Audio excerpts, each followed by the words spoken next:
Last mini ವ್ಲಾಗಲ್ಲೇ ಹೇಳಿದೆ, sudden trip plan ಮಾಡಿ ನಾವು ನಮ್ಮ ಅತ್ತೆ ಅವ್ರ ತವ್ರ ಮನೆಗೆ ಹೋಗಿದ್ವಿ. ಅಲ್ಲಿಂದ ಹಿಮವದ್ ಗೋಪಾಲ ಸ್ವಾಮಿ ಬೆಟ್ಟ ತುಂಬಾ ಹತ್ತಿರ ಅಂತ ಹೇಳ್ಬಿಟ್ಟು ಬೆಳಗ್ಗೆ ಎದ್ದು ಫ್ರೆಶ್ ಅಪ್ ಆಗಿ ಹೊರಟಿದ್ದು. ಒಂದು 10-11 ಗಂಟೆ ಹಂಗೆ ರೀಚ್ ಆದ್ವಿ. ತುಂಬಾ ಹಿಮ ಇತ್ತು, ಏನೂ ಕಾಣಿಸ್ತಾ ಇರಲಿಲ್ಲ. ಬಸ್ಸಲ್ಲಿ ಟ್ರಾವೆಲ್ ಮಾಡಬೇಕು ಕೆಳಗಡೆಯಿಂದ ಮೇಲ್ಗಡೆ ದೇವಸ್ಥಾನಕ್ಕೆ. ಯಾವುದೇ ರೀತಿ ಪ್ರೈವೇಟ್ ವೆಹಿಕಲ್ಸ್ನ ಅಲೋ ಮಾಡಲ್ಲ. ರೀಚ್ ಆದ್ವಿ. ನಿಜವಾಗ್ಲೂ ಸ್ವರ್ಗನೇ ಕಣ್ಮುಂದೆ ಬಂದಾಗಿತ್ತು. ತುಂಬ ಸರಿ ವಿಸಿಟ್ ಮಾಡಿದ್ದೀವಿ, ಬಟ್ ಇಷ್ಟೊಂದು ಹಿಮ ನೋಡಿದ್ದು ಈ ಸರಿನೇ ಅಂತ ಹೇಳ್ಬೋದು. ಅಷ್ಟೊಂದು ಹಿಮ ಇದ್ದರೂ ಅಷ್ಟೊಂದು ಚಳಿನೂ ಆಗ್ತಾ ಇರಲಿಲ್ಲ.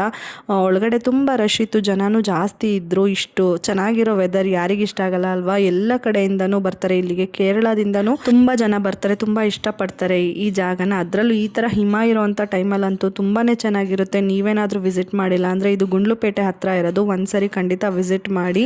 ನಾವಂತೂ ತುಂಬ ಸರಿ ಇಲ್ಲಿಗೆ ವಿಸಿಟ್ ಮಾಡಿದ್ದೀವಿ. ಯಾಕೆ ಅಂತಂದರೆ ನಮ್ಮ ಅತ್ತೆ ಅವ್ರ ತವ್ರ ಮನೆ ಇಲ್ಲೇ ಇರೋದು, ಮತ್ತು ಅವ್ರ ರಿಲೇಟಿವ್ಸ್ ಎಲ್ಲರೂ ಇಲ್ಲೇ ಇರೋದ್ರಿಂದ ಗುಂಡ್ಲುಪೇಟೆಯಲ್ಲೇ ನಾವು ತುಂಬ ಸರಿ ವಿಸಿಟ್ ಮಾಡಿದ್ದೀವಿ. ಇವಾಗ ಅವ್ರ ಮನೆಗೆ ಬಂದಿದ್ದೀವಿ.